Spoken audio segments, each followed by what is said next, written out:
Indian Economic Development. Revision Notes. Chapter 8, Infrastructure. Infrastructure, it refers to such core elements of economic and social change which serve as a support system to production activity in the economy. Types of infrastructure. 1. Economic infrastructure, it refers to all such elements of economic change like power, transport, communication, etc. which serve as a support system to the process of economic growth.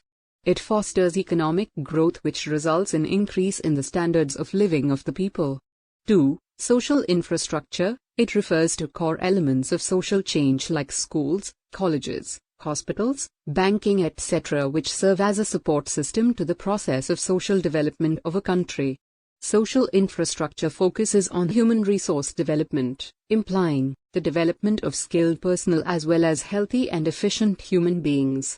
It accelerates the process of human development. Difference between economic infrastructure and social infrastructure. Social infrastructure. 1. It helps the economic system from outside indirectly. Economic infrastructure. 1. It helps the economic system from inside directly. 2. It improves quality of human resource. 2. It improves the quality of economic resource. 3. For example, health, education and housing. 3. For example, energy, transport and communication. Importance of infrastructure. 1. Raises on productivity. Infrastructure plays an important role in raising productivity with improved roadways, warehouses, etc. Farmers can easily sell their products in different markets. 2. Raises size of the market. Infrastructure enhances the size of the market as large scale of production can capture more market. 3. Raises ability to work. Social infrastructure increases the quality of life of workers, thereby increasing their efficiency. Healthcare centers, educational institution and other such facilities inherit skills which increases ability and efficiency to work. 4. Facilitates outsourcing. India is emerging as a global destination for all kinds of outsourcing.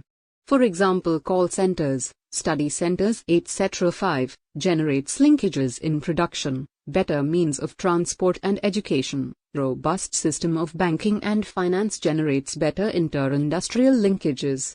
The state of infrastructure in India. India invests approximate 5% of its GDP on infrastructure, which is far below than that of China and Indonesia. With government, private sector in partnership with the public sector is also playing a very important role in the infrastructure development. India needs to develop its infrastructure especially in the area of rural energy requirement, water, basic amenities and sanitation. Energy is the lifeline of entire production activity.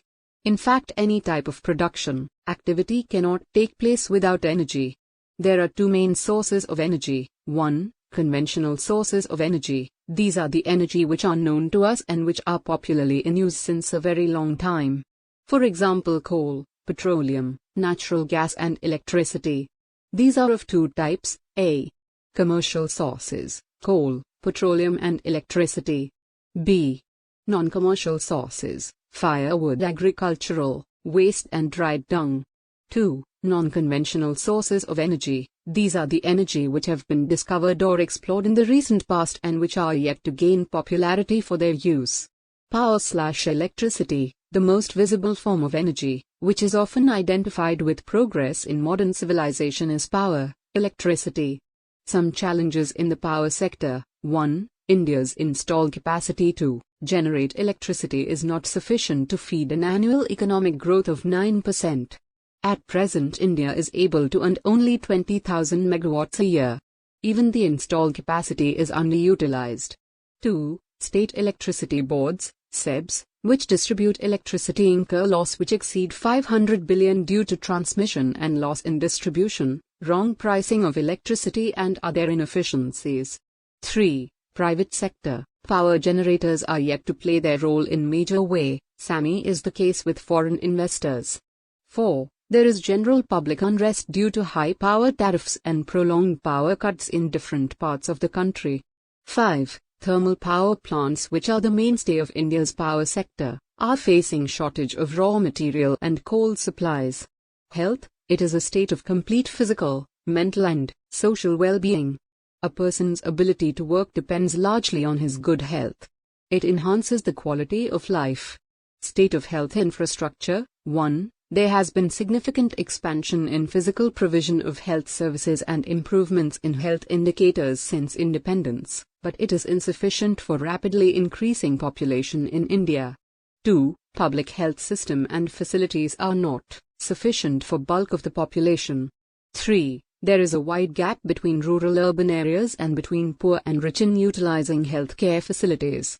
4. Women's health across the country has become a matter of great concern with reports of increasing cases of female feticide and mortality.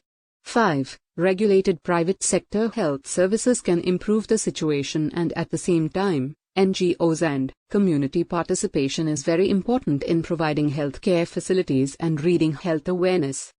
India's health infrastructure and healthcare is made up of a three-tier system. 1. Primary healthcare. It includes A. Maternal and child healthcare. B. Promotion of health and provision of essential drug. C. Immunization. D. Educating the people about identifying, preventing and controlling diseases. 2. Secondary healthcare. Healthcare institute having better facilities for surgery, X-ray, ECG are called secondary healthcare institutes. Patients are referred here when their condition is not managed by PHC. 3. Tertiary healthcare. In this sector, there are the hospitals which have advanced level equipment and medicines and undertake all the complicated health problems, which could not be managed by primary and secondary hospitals. Expansion of health infrastructure has resulted in the eradication of smallpox, guinea worms, and the near eradication of polio and leprosy. Development of health services in India. 1. Decline in death rate. 2. Rise in expectancy of life. 3. Decline in infant mortality rate. 4. Control over deadly diseases. Health as an emerging challenge. 1. Unequal distribution of health services. 2. Control of communicable diseases. 3. Poor management of health care. 4. Privatization of health care services. 5. Poor upkeep and maintenance. Thank you, and please don't